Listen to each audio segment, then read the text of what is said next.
시청자, 치유사역자 여러분, 저는 세계교회의 배기철 목사입니다. 자폐 부모와 함께 치유받는 시간이라는 제목으로 누가복음 4장 18절에서 19절로 메시지를 전하고자 합니다.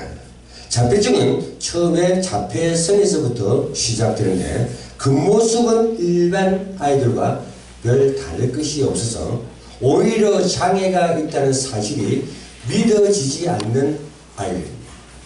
바로 자폐아들의 모습이 바로 이렇습니다. 그래서 자신의 세계에서 나오지 않는 아이들 때문에 사역자들도 그 천사 도우미들도 부모들 모두 한순간도 긴장을 놓을 수가 없습니다. 모두 수그레질 수밖에 없는 영적 분위기에서만이 치유가 되는 것을 볼 수가 있습니다. 우선 몇 가지 면에서 아주 중요한 의미가 있습니다. 첫째는 그동안 가정에 갇혀 지낼 수밖에 없는 자폐아들이 축제처럼 예배를 드리기에 치유를 받는다는 점이었습니다. 둘째는 부모들을 대상으로 한 치유 사역이었습니다. 자폐아 자녀 중에 영육 간의 병이 들어 있던 부모들이 치유받는 시간이 되어져야 할 것입니다. 셋째는 100% 치유 사역자들로 구성된 천사 도우미들의 헌신이 매우 중요합니다. 한 영혼을 돕는 도우미들을 보느라면 참 감동스럽습니다. 넷째는 어린이 사역자들의 연합 사역이 마치 잘 맞는 손발처럼 사역이 되도록 한다는 것입니다. 앞으로 이 자폐아 치유를 통해 하느님의 많은 증거를 주실 줄로 믿습니다. 부모들 모두 눈시울이 뜨겁게 하는 순서는 자폐 경험 나누기 시간이었습니다. 아이가 5살 때부터 다른 아이들과 다르다는 것을 알았습니다. 정상이 아니라는 것을 인정하기 어려워 하느님 앞에서 얼마나 울었는지 모릅니다. 그저 답답한 심정일 뿐입니다. 아이가 누구의 도움 없이 살아갈 수 있을까라는 생각은 너무너무 걱정이 된 것입니다. 처음에는 아이가 너무 많이 울고 아무데나 옷을 벗는 등 사람들의 시선을 끌어 참 힘이 되었습니다. 지금은 눈에 당장 보이는 치유가 없어도 치유가 되어가고 있다는 믿음을 가지시길 바랍니다. 아무것도 믿어지지 않고 아무 생각도 할 수 없습니다. 하나님에 대한 원망도 참 많았습니다. 죄책감으로 죽고만 싶었습니다. 아이로 인해 정상적인 가정생활이 되지 않아 너무 힘이 들어요. 자폐아를 둔 부모들의 고백이었습니다. 부모들은 중심으로 이 한 치유 메시지와 천사 도우미를 중심으로 한 부모 조별 모임을 시간을 가졌습니다. 자폐아를 둔 부모들에게 가장 중요한 것은 흑암 세력을 꺾는 기도를 하는 것이었습니다. 흑암이 꺾일 때 부모와 아이가 함께 치유되는 것입니다. 강조와 함께 성경적인 자녀 양육이라는 이 메시지를 통해서 먼저 아이들에게 신앙과 생활에 모범을 보이는 것이 중요하며 늘 용기와 자신감을 갖도록 도와줘야 할 것입니다.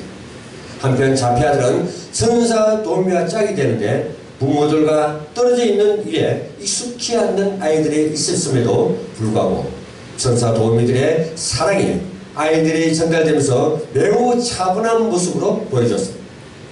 영적 분위기와 복음의 위력이 참으로 대단했습니다. 처음에는 아이가 두려움이 사라진 것 같고 두 번째는 글로 일일이 표현하기 힘들지만 자신이 좋아하는 부분에 관심을 가지기 시작합니다. 갈수록 하나님이 하신다는 사실이 확신이 됩니다. 부모의 영적 상태와 아이의 영적 상태가 같다는 부분에 사실적으로 느껴지는 것입니다. 그래서 점점 사명감을 느끼게 되고 영적인 부모가 되어야 되겠다고 기도하는 것입니다. 치유를 경험한 부모들은 지속적인 치유 프로그램을 기대하고 소망을 하고 있습니다.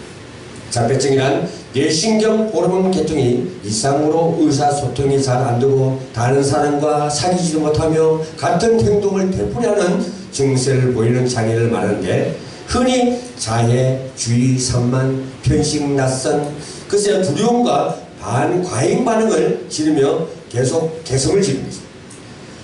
이러한 것들이 동반되는 것이 바로 자폐의 증상입니다. 심지어 전자제품이나 마시던 우유를 붓기도 하고 하초들을 꺾어버려서 죽게 만듭니다. 그래서 자폐증은 현대의학조차 원인을 잘 모르며 오죽한 완치 수단도 없는 난청병이라고 알려져 있습니다.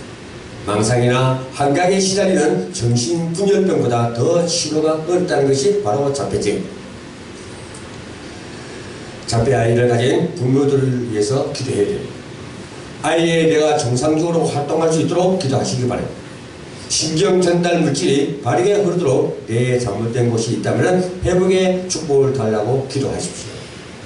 기도 후에는 하나님의 능력이 따릅니다. 이 말은 불신자들은 이해하지 못합니다. 못하지만 성도 여러분들께서는 충분히 이해할 줄로 믿습니다.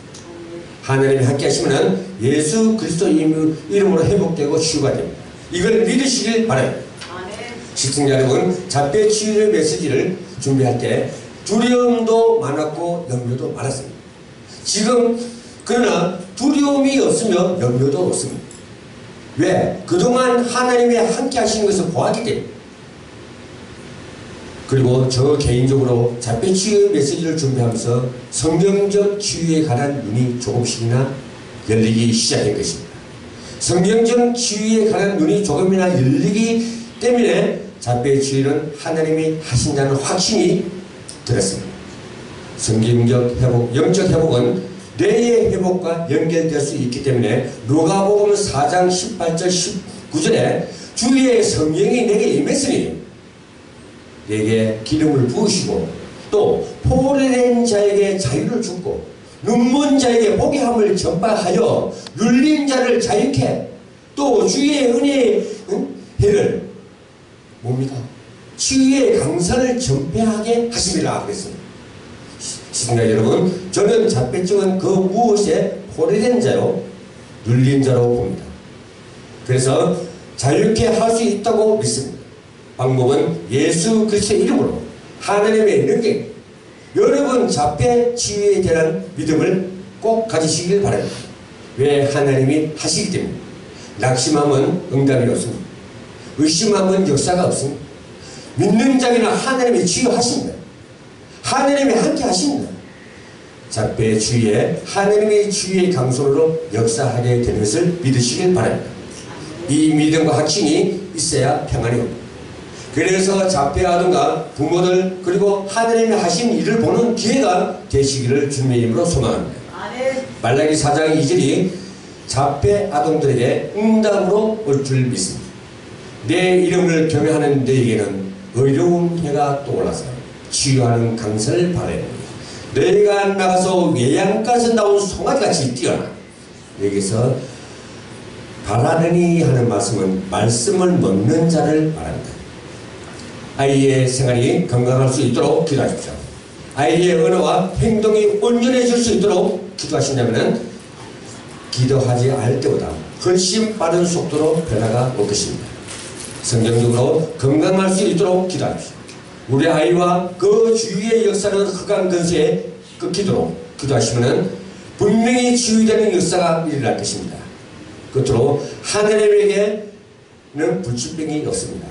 확신을 예수 그리스도 이름으로 당부드립니다. 시청자 여러분 감사합니다. 아멘.